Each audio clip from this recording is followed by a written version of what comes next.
Welcome to Vietlingo, learn Vietnamese your way, your dialect. My name is Thanh Huyền. I'm a Vietnamese teacher at Vietlingo. Today we're learning Northern Vietnamese. Have you ever been confused about how to structure a sentence where the subject is acted upon? In English, we use to be plus past particle, but in Vietnamese, we use two little words that are essential for the passive voice, được and bị. These two words aren't interchangeable. They convey the feeling of the action, positive or negative. Using the wrong one can change your tone completely. Today we're going to clear up all the confusions so you can correctly express whether an action was good or bad for the subject. Let's move on to the conversation. Let's watch a conversation between two friends, Minh and An. Hôm qua cậu bị làm sao thế? Trong mặt cậu buồn thiu. Ôi, tớ bị sếp mắng vì quên gửi báo cáo. Tệ thật, chia buồn cùng cậu. Còn tớ thì may mắn hơn. Tớ vừa được tăng lương tuần trước. Thích thế. Cậu được tăng bao nhiêu vậy? See how được and bị were used to describe very different outcomes. That's exactly what we are learning today. By the end of this lesson, you'll be able to confidently choose between được and bị to form passive sentence, correctly conveying whether the subject experienced a positive or negative event. This will make your Vietnamese much more expressive. Alright, let's break down our two essential words for the Vietnamese passive voice. The core rule is simple. Bị is usually for negative events and được is usually for positive or beneficial events. Let's look at them one by one. Grammar point 1.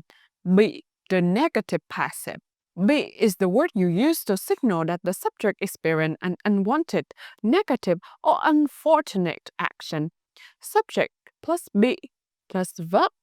For example, xe máy của tôi bị mất trộm. Losing a vehicle is a negative event. Bị signals the negative impact of the action. Mất trộm, stolen. My motorbike was stolen. Or another example, cô ấy bị cảm lạnh nên phải nghỉ làm. Getting sick. Cảm lạnh is always viewed negatively. She got a cold, so she had to take the day off. Or another example, quyển sách của tôi bị rách. The book experiences damage. Rách, torn. My book was torn. Grammar point 2. Được, the positive passive. Now for được, you use the word to signal that the subject received a beneficial desire or positive action. Structures is subject plus được plus verb. For example, tôi được mẹ mua cho chiếc áo mới. Being bought a new shirt is a pleasant, positive action. I was bought a new shirt by my mother. Or another example, anh ấy được mọi người khen. Being praised. Khen is a positive outcome. He was praised by everyone. Third example, học sinh được nghỉ hè. Getting a break. Nghỉ hè is a beneficial action. Students were given a summer break. Here one culture note for you. Using the agent. In Vietnamese passive sentence, the agent who did the action is often omitted if it's unclear or unimportant.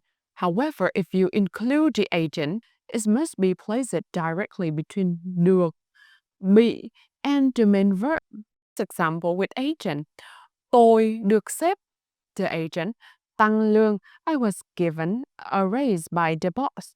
Now, without agent, tôi được tăng lương. I was given a raise. Okay, let's see what you have learned today. Time for a little practice. Activity 1. Fill in the blank with the correct word. Được or bị. 1.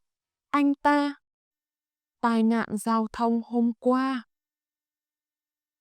2. Chúng tôi. Tặng vé xem phim miễn phí. 3. Cậu bé. Cô giáo khen vì làm bài tốt. 4. Tường nhà tôi. Vẽ bậy. Okay, activity 2. Quick translation. How would you say this in Northern Vietnamese? 1. I was invited to a party by my friend. 2. My laptop was broken. Let's recap. The passive voice in Vietnamese is powerful because it instantly tells you the emotional impacts of the action.